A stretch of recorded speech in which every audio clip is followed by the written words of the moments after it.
अभी आपने जो थंबनेल पे देखा वो बिल्कुल सच है, ये कोई क्लिकबेट नहीं है। आपको इंश्योरेंस तब तक बाय नहीं करना चाहिए जब तक कि आपको मालूम ना हो कौन सा आपके लिए बेस्ट है। आप ये जो सुबह से लेकर शाम तक इतना मेहनत करते हैं वो किसके लिए करते हैं? सिर्फ अपने फैमिली के लिए ना। ये इंश्योरेंस क्या है? ये एक लाइफ कवर है जो आपके एब्सेंस में आपकी कमी तो कभी पूरी नहीं कर पाएगी, लेकिन आपके फैमिली के लिए एक फिनेंशियल सपोर्ट की तरह खड़ी रहेगी। तो क्या आपको लाइफ इंश्योरेंस करना चाहिए? जी हाँ, बिल्कुल करना चाहिए, लेकिन कौन सा, वो आज हम लोग इस वीडियो में डिस्कस करेंगे, जो कि पर्सनल फाइनेंस का मेरा 3rd वीडियो है। अगर आपने बाकी 2 वीडियो नहीं देखा है या आप मेरे चैनल पे नए हैं तो please do check out, the link is given in the description box. आप वो 2 वीडियो ज़रूर देखिए, क्योंकि मैं मानती हूँ कि वो 2 वीडियो देखने के बाद आपकी सोच बिल्कुल बदल जाएगी, और इसकी गारंटी मैं लेती हूँ। पर्सनल फाइनेंस, म्यूचुअल फंड और आज का ये वीडियो, ये तीनों वीडियो सिर्फ एजुकेशन पर्पस के लिए हैं। आप कोई भी डिसीजन लेने से पहले अपने पर्सनल फाइनेंशियल एडवाइजर से सलाह ज़रूर करें। So welcome to my channel. मिलते हैं वीडियो के उस पार।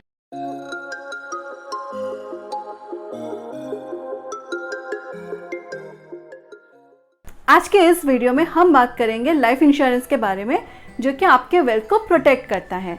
तो चलिए बिना देर किए डिस्कशन शुरू करते हैं। लाइफ इंश्योरेंस में सबसे पॉपुलर पॉलिसी कौन सा है? Endowment policy. पर क्यों पॉपुलर है? क्योंकि उसके गारंटीड रिटर्न के लिए। तो चलिए एक इंस्टेंस के लिए कोई भी एक एंडोमेंट पॉलिसी पकड़ लेते हैं जिसका सम अश्योर्ड है 10 लाख का। उसमें आपको डेथ वैल्यू कितना मिलता है? अराउंड 18 लाख का। आपका मैच्योरिटी वैल्यू कितना है? 20 लाख अराउंड आता है। आपको मैच्योरिटी पीरियड होता है 20 साल के लिए। आपको एनुअल प्रीमियम कितना देना पड़ता है? अराउंड 78,000। और आप कितने साल के लिए प्रीमियम भरते हैं? 15 साल अप्रॉक्सीमेटली।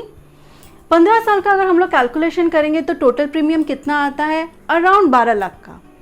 ये जो कैलकुलेशंस है ये हम लोग 10 लाख के सम अश्योर्ड पे कर रहे हैं। आप इसे ज़्यादा का भी ले सकते हैं, पर अभी इसी के बेसिस पे जो कैलकुलेशंस है हम लोग देखेंगे कि एंडोमेंट पॉलिसी कितना फीजिबल है 2 पार्ट में। एक है in point view of insurance and investment. Endowment policy as an insurance कितना फीजिबल है, चलिए इसको थोड़ा सा एनालिसिस करके देख लेते हैं। गॉड फॉरबिडन अगर कोई मिसहैप हो जाता है तो एंडोमेंट पॉलिसी के हिसाब से आपके फैमिली को कितना रिटर्न मिलेगा? अराउंड 18 लाख का। आप सोचो 18 लाख रुपए में क्या आपकी फैमिली चल पाएगी? इसको थोड़ा सा और पोस्टमार्टम करके देख लेते हैं। 18 लाख रुपए का अगर हम लोग फिक्स डिपॉजिट करते हैं, यूजुअली फिक्स डिपॉजिट का इंटरेस्ट रेट होता है 4 to 4.5%, पर हम लोग 5% पकड़ लेते हैं। सो 5% अगर हम लोग एफडी का इंटरेस्ट रेट पकड़ते हैं तो आपका 18 लाख का एनुअली कितना आता है? 90,000 अराउंड आता है। इसमें अगर मंथली हम लोग पकड़ेंगे तो कितना आएगा? अराउंड 7,500। अब आपको सोचने की ज़रूरत है, 7,500 रुपये महीने में क्या आपकी फैमिली चल जाएगी? सोचो दोस्तों, सोचो। यही सोचने वाली बात है। ऐसा तो आपने कभी नहीं सोचा होगा, पर फैमिली भी आपकी है, पैसा भी आपका है। एजेंट्स तो ये आपको कभी नहीं बोलेंगे, पर आपको अपनी भलाई खुद ढूंढनी पड़ेगी। तो अगर मैं endowment policy as a insurance point of view से बोलूँ, मेरे तरफ से तो बिग नो है। अब आप इसके बारे में क्या सोचते हैं, आप प्लीज़ मुझे कमेंट में ज़रूर बताइएगा। अब चलिए एंडोमेंट पॉलिसी को देख लेते हैं कि इन्वेस्टमेंट के पॉइंट ऑफ व्यू से ये कितना फिजिबल है। सम अश्योर्ड अगर 10 लाख का है तो उसमें आपको मैच्योरिटी वैल्यू कितना मिल रहा है? अराउंड 20 लाख का। आप कितने साल के लिए उसको कर रहे हैं? 20 साल के लिए। तो आपको 20 लाख कितने साल बाद मिल रहा है? 20 साल के बाद। अब आप मुझे एक बात बताइए, आज जो चीज़ आप 20 लाख रुपए में खरीद सकते हैं, क्या आज से 20 साल बाद भी सेम चीज़ आप 20 लाख रुपए में खरीद पाएंगे? अगर हम 6% का इन्फ्लेशन रेट पकड़ के चलते हैं तो आज जो चीज़ आप 20 लाख रुपए में खरीद पाते हैं, वही चीज़ आज से 20 साल बाद आपको पे करना पड़ेगा खरीदने के लिए 64 लाख रुपीज़। तो इसमें आपका क्या गेन हुआ? नहीं। 20 साल बाद 20 लाख रुपए का वैल्यू नहीं रहेगा, वो डिप्रिशिएट हो जाएगा। तो इसमें आपका प्रॉफिट कहाँ से रहा? ऊपर से आप प्रीमियम कितने साल के लिए भरते हैं? 15 साल के लिए आपको प्रीमियम भरना पड़ता है, जिसमें आपको देना पड़ता है अराउंड 12 लाख रुपया। उसके बाद और 5 साल आपको तो वेट करना पड़ता है पूरा मैच्योरिटी का बेनिफिट उठाने के लिए। अभी एक कैलकुलेशन करके देख लेते हैं। आप जो 15 साल के लिए प्रीमियम भरते हैं वो कितने का भरते हैं? 12 लाख रुपए का अराउंड, उसमें आपको रिटर्न कितना मिलता है? 20 लाख का। आपने कभी भी रेट ऑफ रिटर्न निकालने की कोशिश की है? अगर आपने रेट ऑफ रिटर्न जानने की कोशिश की होती तो आपको पता चलता 20 लाख रुपए आपको मिल रहा है, उसमें रेट ऑफ रिटर्न आता है 6.5% का। अब आप सोचिए इन्फ्लेशन रेट कितना है? 6%। रेट ऑफ रिटर्न कितना है? 6.5%। 0.5% जो आपका वेल्थ इंक्रीज हो रहा है उसमें क्या होगा? कुछ होगा? 0.5% में कौन सा बेनिफिट आप उठा लोगे? अगर आपने मेरा पर्सनल फाइनेंस का वीडियो नहीं देखा है तो वहां आपने बहुत कुछ मिस कर दिया है। वो वीडियो जरूर देखिए इसके बारे में इन डेप्थ नॉलेज जानने के लिए। अब जब आपके पास एजेंट आके ये बोले कि आप मुझे 12 लाख रुपया दो, मैं उसको 20 या 22 लाख कर दूंगा, तो अपने एजेंट से ये ज़रूर पूछिएगा कि 20 से 22 लाख तो कर दोगे, पर कितने साल में? 10 साल में तो फिर ठीक है, पर 20 साल में होने से मुझे क्या फ़ायदा होगा? 0.5% में कुछ नहीं मिलने वाला। अब और एक कैलकुलेशन देख लेते हैं। ये जो 15 साल के लिए आप जो प्रीमियम भर रहे हैं अराउंड 12 लाख का, इसका महीने का कैलकुलेशन कितना आएगा? 6,500 रुपया। यही 6,500 रुपया अगर आप कोई अच्छा सा म्यूचुअल फंड पकड़ के SIP कर लेते तो फिर आपको कितना रिटर्न मिलता? आप कोई भी अच्छा म्यूचुअल फंड देख लीजिए, मिनिमम 12% का रिटर्न तो होता है, पर हम लोग 1% कम ले रहे हैं, 11%। तो 11% के बेसिस पे सिर्फ 6,500 रुपया मंथली SIP करके आपको 15 साल के बाद मिलता अराउंड 30 लाख रुपीज। अच्छा, एंडोमेंट पॉलिसी में आपको तो 15 साल में कुछ नहीं मिलने वाला, इसके लिए तो आपको 20 साल तक वेट करना पड़ेगा। तो चलिए अब क्या करेंगे, ये जो 30 लाख रुपया आपको म्यूचुअल फंड से 15 साल के बाद मिला, इसको नेक्स्ट 5 इयर्स के लिए आप इन्वेस्टेड रहने दीजिए। 11% के बेसिस पे आफ्टर 20 इयर्स आपको रिटर्न मिलेगा 50 लाख रुपीज का। Where comes the magic of compounding. अगर आपने मेरा पर्सनल फाइनेंस का वीडियो नहीं देखा है, फिर आपको कुछ क्लैरिटी नहीं मिलने वाला। आप जाइए इस वीडियो के बाद, उसको देखिए और पूरी तरह से क्लियर हो जाइए about the topic magic of compounding. So मेरे पॉइंट ऑफ व्यू से endowment policy as an investment option भी अ बिग नो है। There are better options available. अब आप सोच रहे होंगे ये लड़की तो सिर्फ प्रॉब्लम ही बोल रही है। नहीं, सोल्यूशन है ना। अब आते हैं हम लोग एक ऑप्टिमम सोल्यूशन पे, जहां पर हम दोनों चीज़ों को बराबर का इंपॉर्टेंस देंगे। लेकिन सबसे पहले आपको एक माइंडसेट क्लियर करना पड़ेगा। इन्वेस्टमेंट एंड इंश्योरेंस दोनों को as a separate concept treat करना पड़ेगा। एक साथ मिक्स करोगे तो बेनिफिट कभी नहीं उठा पाओगे।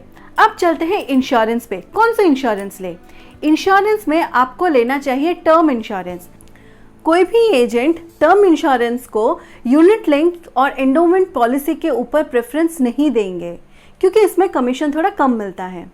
अब आप सोचोगे कि टर्म इंश्योरेंस क्या है? टर्म इंश्योरेंस एक ऐसा इंश्योरेंस है जिसमें पैसा सिर्फ डेथ के बाद ही मिलेगा, वरना कुछ नहीं मिलेगा। आई रिपीट, टर्म इंश्योरेंस एक ऐसा इंश्योरेंस है जिसमें पैसा सिर्फ डेथ के बाद मिलेगा, वरना कुछ नहीं मिलेगा। अब आप पूछोगे कि फिर इसमें बेनिफिट क्या है? बेनिफिट है ना, बहुत बड़ा बेनिफिट है कि आपको कम प्रीमियम में बहुत ज़्यादा सम अश्योर्ड होता है। अराउंड 50 लाख का अगर टर्म इंश्योरेंस है, उसमें जो लोग 30 साल के हैं उन लोग को अराउंड 6,000 का एनुअल प्रीमियम भरना पड़ता है, और जो लोग 40 इयर्स के हैं उन लोग को अराउंड 12,000 का एनुअल प्रीमियम भरना पड़ता है। अगर मैं देखूं तो महीने का अराउंड 1,000 रुपया प्रीमियम देना पड़ता है। तो आप खुद सोचो कि कहाँ एंडोमेंट पॉलिसी में आपको महीने में 6,500 का प्रीमियम देना पड़ता था, उसी के कंपैरिजन में आपको टर्म इंश्योरेंस में सिर्फ 1,000 का अराउंड प्रीमियम देना पड़ रहा है। और आपको सम इंश्योरेंस कितना ज़्यादा मिल रहा है? अराउंड 30 लाख का। अब टर्म इंश्योरेंस के बारे में थोड़ा सा जान लेते हैं। टर्म इंश्योरेंस करने से पहले आपको कुछ चीज़ों का ख्याल पूरा रखना पड़ेगा। सबसे पहले आता है claim settlement ratio in terms of policy numbers. इसका मतलब क्या है? सोचिए एक कंपनी के पास 100 क्लेम्स आता है, उसमें से वो कंपनी 90 क्लेम्स को सेटल करती है, तो उसका क्लेम सेटलमेंट रेशियो कितना होगा? 90% का। और रिजेक्शन रेशियो कितना होगा? 10% का। आपको स्क्रीन पे टॉप 10 कंपनीज का claim settlement ratio in terms of policy numbers दिख जाएगा। आप चाहे तो IRDA के एनुअल रिपोर्ट से ये डेटा वेरीफाई कर सकते हैं। आपके लिए सिर्फ इतना जानना इनफ नहीं होगा कि आपका कितना क्लेम सेटल हो रहा है, आपको ये भी जानना पड़ेगा कि एक कंपनी जो 90 क्लेम सेटल कर रही है उसमें से वो पैसा कितना रिलीज कर रही है। सपोज आपका क्लेम है 100 रुपीज़ का, आपको कंपनी दे कितना रही है 50 रुपीज़ का, तो इसमें थोड़ी आपका कोई बेनिफिट है। तो आपके लिए भी ये बहुत इंपॉर्टेंट है जानना कि कंपनी रिलीज कितना कर रही है। आपको स्क्रीन पे टॉप 10 कंपनीज का claim settlement ratio in terms of benefit amount दिख जाएगा। टर्म इंश्योरेंस करने के लिए और एक बात का भी ध्यान रखना बहुत ज़रूरी है, डिस्क्लोजर ऑफ इंफॉर्मेशन। आपके पास जो भी इंफॉर्मेशन है वो सही तरीके से आप बोलिएगा।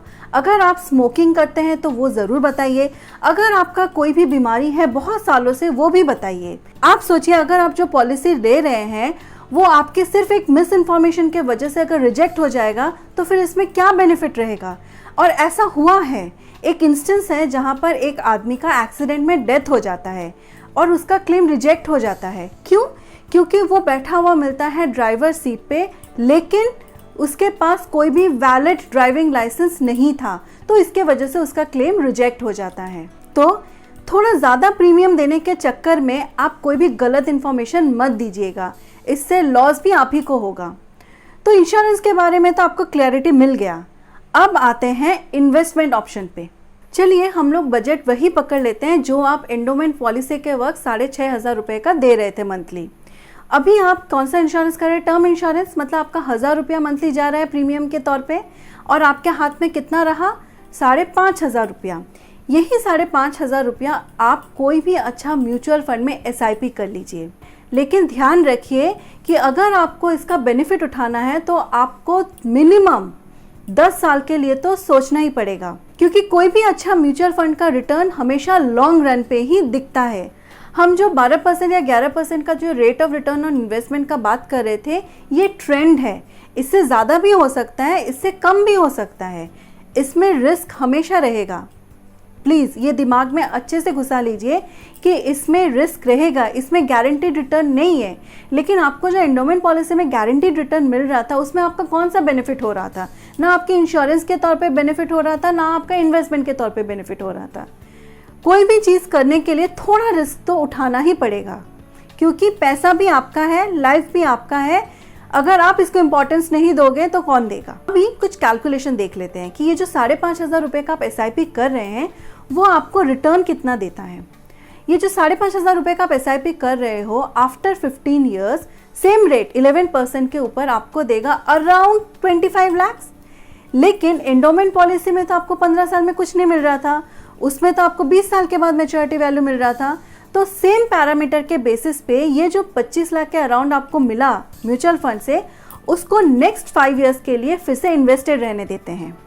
अब देखते हैं कि 11% के बेसिस में आपको कितना रिटर्न मिलता है।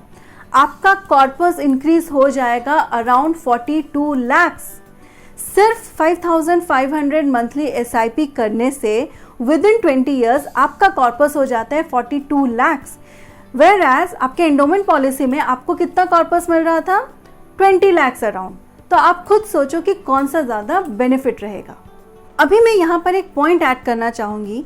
आपको म्यूचुअल फंड में भी ऐसे बहुत से फंड्स मिल जाएंगे जिसमें आपको इंश्योरेंस भी करने को बोलेंगे, लेकिन आपको हमेशा इंश्योरेंस और इन्वेस्टमेंट को सेपरेट रखना है, क्योंकि SIP आप किसी भी वक्त बंद कर सकते हो, लेकिन इंश्योरेंस का प्रीमियम आपको देना ही पड़ता है, और अगर आप बंद करना चाहोगे तो उसके लिए आपको पेनल्टी भरना पड़ता है।